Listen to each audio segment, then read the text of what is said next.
ወደ ተከታታያችንና ወይም ደግሞ ስራ ባልደረባችን ይሆና ብለን የምናስበው አቶ መላኩ ይኖር ተዳስተና አቶ መላኩ ለናስል የክንስት አባል አቶ ሽሎሙ ሞላ እንዲሁም ለተስፋይ ወንድማችን የድሮ የክንስት አባል አሁን አይደለም ምክንያቱም እንደዛ ካልክ አሁን የክንስት አባል ያሉት እነሱ ከፍተኛ ተቃውሟቸው ሊያሰሙ ይችላሉና ተመጣጣኝ ነው አቶ ስለዚህ አቶ መላኩ በጣም እናመሰግናለን አንተን እንኳን የጋበዝነ በዛሬው ዕለት እናንተ ያው ካዛ ደንበር ቅርብናችሁ ከዛም ደግሞ ቅሪያት ጋር አካባቢ የአሜሪካ መንግስት ልዩ ተቋምን ከዛ ገንብቷን ይህን ፍልስጤምንና ወይ ሐማስና የእስራኤልን ስምምነት ኢምፕሊኬት ለማድረግ ወይም ለመተግበር እና ከሷ አካባቢ ያለው ጸጥታ እንዴት ነው አሁን አንተ እንደምትሰማው ከሆነ ወደ ደንበር አካባቢ ማለት ነው እንግዲህ በደው ክፍል በርሸባ ያው መኖሪያችን ነው በዚህ ላይ ያለው እንግዲህ ጸጥታ ሁኔታ እስካሁን ድረስ ደህና ነው ያው በእንደናንተ እንደዚህ በማንኛውም ሰው እንደሚሰማው በሬዲዮ ፕሮግራም እናዳምጣለን ያው እንግዲህ ሐማስ ዶናልድ ትራምፕ 21 ቅጾችን አውጥቶ ባወጣበት ምክንያት የተጠለፉ ወገኖቻችን 20ዎች መመለሳቸው ጥሩ ተግባር ነው ለእስራኤል ሌሎችም ደግሞ አስከሬኖች ደግሞ ያልተመለሱ አሉ በእነሱ ምክንያት ደግሞ ነው እንግዲህ ሐማስ አንዳንድ ነገሮችን ወታደሮችንም በማስተማራት ብዙ ነገሮችን ያደርጋል ነገር ግን ዞሮ መቼም ትናንትናም አንዳንድ እንሰማለን ስንቶች እንደሞቱ ዛሬም ደግሞ እንደዚህ ስንቶችን እንዳሉ ሰምተናል ጸጥታው ጉዳይ ደህና ነው እስካሁን ድረስ እግዚአብሔር ይመስገን ጥሩ ጸጥታ ነው ያለ ግን በዶናልድ ትራምፕ ምክንያት 200 ወታደሮች በቅራት ጋር ከተማ አለ እየተባለ ነው ያው አሰማርተው ተቀምጠዋል ሌላው እንግዲህ ለጸጥታው ጉዳይ ቱርክና ኳታር እንግዲህ እነሱ ናቸው ዋና የአሸባሪ መደብ ያስቀምጧቸው ያሉት እነሱ እስራኤልም እንዳይገቡ ጥረት ያደረገች ነው እነሱ ወታደሮች ሌሎች ግን ያው ጸጥታውን ለማስከበር ሲባል ሐማስ ያደረገ ያለውን ሁኔታ እንግዲህ እነዛ የሞቱ ሰዎችን ካልመለሰ እንግዲህ እንደሚረሸን ዶናልድ ትራምፕ ከራውን እንትን እያለ ነው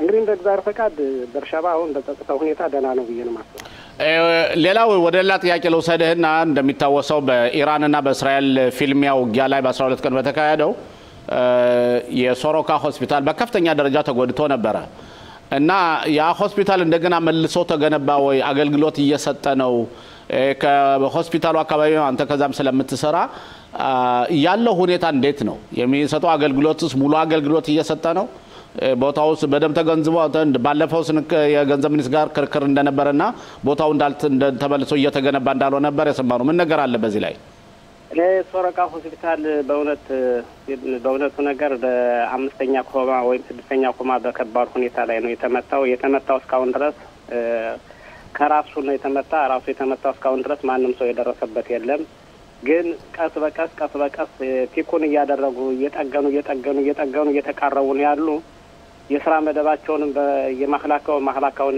በሌላ ቦታ በማዘዋወር ስራቸውን እየጀመሩ ነው ያሉ እስካሁን ድረስ እሱ ከባድ መሳሪያው የወደቀበት ቦታ ላይ ምንም ስራ አልተሰራበትም ያው ለውስጥ ትንሽ ቃው ይሄ የፈራረሰውንም እየከሉ እያደሱ እየቀጠሉ ነው ግን በሱ አቅጣጫ ያለው ከታች ያለው ግን ከላይ ያለው እስከታች ያለው ምንም የተነካበት ነገር የለም በአቅራቢያው ያለው ነው የፈረሰ እንግዲህ ከባድ መሳሪያ ከባድ ነው በጣም ዙፋን ስለሆነ በሙሉ ሶሮቃ ነው ተንቀጥቅጦ ሁሉ ነገር የፈራረሰ የነበር እኔ አሁን የጠየቀው ራሱ ቀጥታ ፎቅ የተመታው ፎቅ እንደገና ፈርሶ መሰራት አለበት ወይስ እየተሰራ ነው በምን ሁኔታ ነው ያለ ነው ማለት ነው ያው በአቅራቢያው ያለው እየሰሩት ነው ያሉ መገንባት እንኳን በጣም ዙፋን ነው ብዙ ነገሮች አሉ ጊዜ ይፈጅበታል ፈርሶ አልተሰራም ግን በአቅራቢያ እንደዚህ በመነቃነቅ የተናጉትን እነዚህ ቲኩን እያደረጉ እየቀረቡ ነው እንጂ አፍርሰው አልሰሩትም እስካሁን ድረስ ያው ጥገና ብቻ ነው አቶ ተስፋ ኦኬ እሺ አሁን ደግሞ ወደ አቶ ተስፋዬና ተስፋዬ ጥያቄ ነው አቶ ተስፋዬ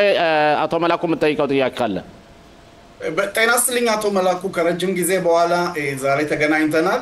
በዚህ ከሆስፒታሉ ሳንወጣ እንግዲህ የሆስፒታል የሶሮካ ሆስፒታል በዚህ በጦርነቱ ጊዜ ብዛት ያላቸው ቁስለኞችን ተቀብሎ አገልግሎት ሰጥቷል።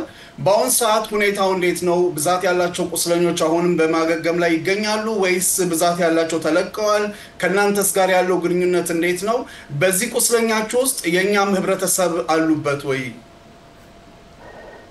በመጀመሪያ ደረጃ ያው ቀድማ አውርተናል። ጤና ይስጥልኝ ተስፋዬ።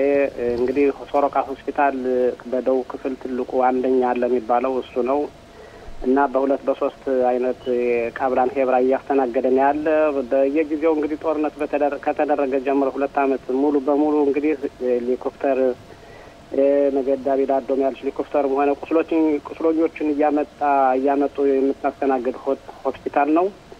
እንግዲህ ብዙዎችን አድነዋል። በተለያዩ ባዛ በኩል በደቡብ በኩል ያሉ በሙሉ እየመጡ ከዚህ ነው የሚድኑት። የሞቱትን ይሞታሉ። አብዛኛውን ጊዜ ግን ድነው ነው የሚሄዱት። ትልልቅ ፕሮፌሰሮች አሉ፣ ዶክተሮች አሉ፣ የህይወት ማቆያ የተለያዩ ማሽኖችም አሉ። እኔ እንዳየሁት ከሆነ በየጊዜው ሄሊኮፕተር ይመጣል፣ ግን ሰዎቹ ብዙን የሚሞቱ ቀላል ናቸው፣ እየዳኑ ይሄዳሉ እና ታላቅ ሆስፒታል ነው። ኦኬ ቀጥል አትስፋይ ቀጥል። ሌላው ጥያቄ ትንሽ ከዚህ ከደቡብ ወጥቶ እንግዲህ አቶ ሽሎሞ እንደገለጹት በክሪያት ጋት የአሜሪካ እንግዲህ አነስተኛ ማዕከል ተከፍቷል። ከሰሞኑ የክሪያት ጋትና የቤርሼባ ነዋሪዎች እንደሚሉት ከሆነ እነዚህ ወታደሮች በአካባቢው ይዟዟራሉ፣ እንደውም እድላቸውንም እየተጠቀሙ ነው፣ አንዳንድ ጊዜ የትዳር ጓደኛም እየፈለጉ ነው የሚባል ወሬ የተሰማ ነው። በዚህ ሁኔታ ላይ የሚያውቁት ነገር አለ አቶ መላኩ? በዚህ ጉዳይ ያው እኛም እንደ ማንኛውም ህብረተሰብ ሬዲዮ ማዳመጥ ነው። እንግዲህ ከዚህ ሌላ እንኳን ለየት ያለ ነገር የሰማሁት ነገር የለም። ነገ ለሚደረጉት ሽብሮች እንዲፈጠሩ አንዳንድ አላስፈላጊ የሆኑ ጦርነቶች እንዲፈጠሩ የአሜሪካ ወታደሮች በቅራብ ጋት ያሉት እነሱ ነገ ያው መከታ ይሆናሉ። ለእስራኤልም በተለያዩ ሀገሮች እንደዚሁ እየተባለ ነው። ለእስራኤልም ቋሚ እንግዲህ ታጋይ ናቸው ከእስራኤል ወታደር ጋር ብለው ተብሎ ነው የሚታሰበው። እንግዲህ እግዚአብሔር ይመስገን ይህን ማየታችንም ትልቅ ነገር ነው። ከ2 ዓመት ወደዚህ ብዙ ነገሮችን አይተናል፣ አሸባሪዎችን አይተናል። ሁሉም ፍራቻ ውስጥ ነበር ህብረተሰቡ፣ የስነ ልቦና ችግር ነበር። አሁን ግን ጥሩ ህይወትና ጥሩ የተሻለ እያየንን ነው። በእግዚአብሔር እርዳታ እንግዲህ ሁሉም ነገር ሰላም ይሆናል፣ ሐማስም ያልቅለታል።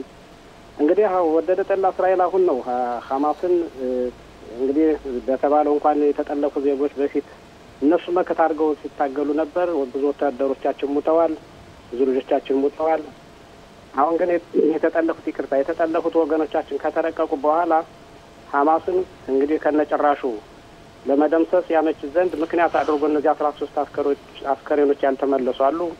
በእነሱ ምክንያት አድርጎ እንግዲህ መጨፍጨፍ ያስፈልጋል ወይም ደግሞ መማረክ ያስፈልጋል ብዬ ነው የማስበው እንደ እግዚአብሔር እርዳታ።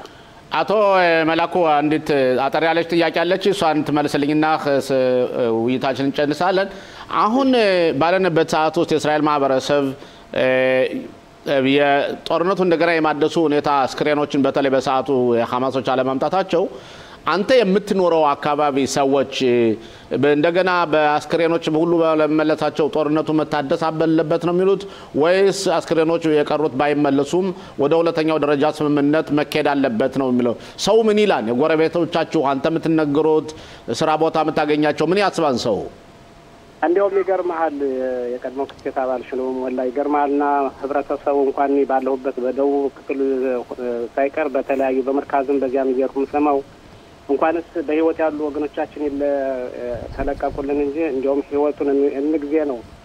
በተለያዩ ሀገሮች ኳታርና ቱርክ ወታደሮች እንዳይገቡ እስራኤል አግዳለች። ከዚህ በተረፈ የተለያዩ ባለም አቀፍ ያሉ ወታደሮች ከመግባታቸውና አንዳንድ ነገር የተለየ ህግና ደንብ ከማውጣታቸው በፊት ሐማስን እነዚህ ነው ማንኮታኮት፣ እነዚህ ነው ማጥፋት፣ ህይወቱን ማጥፋት። እንግዲህ ሁሉዚህም እንግዲህ እሱ አሸባሪ ክፍል ነው፣ ወንበዴ ክፍል ነው።